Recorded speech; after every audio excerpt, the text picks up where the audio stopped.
Suara Partai Solidaritas Indonesia (PSI) dalam pemilu 2024 yang tiba-tiba melonjak di atas 3% dalam waktu singkat disorot banyak pihak, termasuk diprotes Partai Persatuan Pembangunan (PPP). PSI mulanya mengantongi 2.291.882 suara atau 3% pada Jumat 1 Maret pukul 6 WIB, berdasarkan 65,34% data yang masuk ke Komisi Pemilihan Umum (KPU). Suara PSI kemudian naik ke 2.395.363 atau 3,12% pada Sabtu 2 Maret pukul 11 WIB alias naik 103.481 suara hanya dalam 30 jam. Pada Minggu 3 Maret pukul 7 WIB, suara PSI bahkan terus bertambah menjadi 2.403.013 alias 3,13%.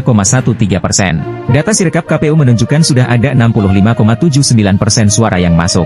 Ketua Majelis Pertimbangan DPP PPP Muhammad Romahur Muzi memprotes kejanggalan tersebut. Ia menduga ada operasi sayang anak di balik fenomena lonjakan suara PSI. Pria yang akrab disapa Romi itu membandingkan lonjakan suara PSI dengan penurunan angka yang dialami PPP. Ia sampai-sampai menyenggol akun KPU dan Badan Pengawas Pemilu, Bawaslu, di akun Instagram pribadinya. Mohon atensi kepada KPU_RI dan Bawaslu RI, operasi apa ini? Meminjam bahasa Pak Yusuf Kala, operasi, sayang anak, lagi, ucap Romi di akun Romahur Muzi pada Sabtu 2 Maret. CNNindonesia.com sudah mendapat izin dari Romi untuk mengutip. Ia menegaskan kenaikan suara PSI tak wajar.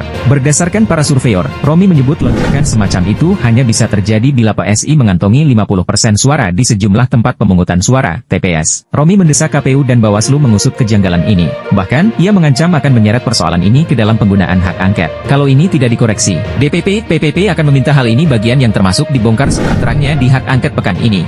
Saya mohon atensi KPU_RI dan Bawaslu RI secara terbuka dan tindak lanjutnya secara cepat dan seksama, tuntut Romi. KPU respons. Komisioner KPU Idam Holik merespons gaduh di balik lonjakan suara PSI tersebut. Ia mengatakan Sirekap tidak digunakan sebagai penentu hasil pemilu. Kami belum mengerti yang dimaksud dengan lonjakan tersebut itu lonjakan apa. Yang jelas Undang-Undang Pemilu menegaskan bahwa perolehan suara peserta pemilu yang disahkan oleh KPU itu berdasarkan rekapitulasi resmi, kata Idam di kantor KPU RI, Jakarta, di hari yang sama saat PPP melayangkan protes. Idam menegaskan rekapitulasi saat ini masih ada di tingkat kabupaten kota.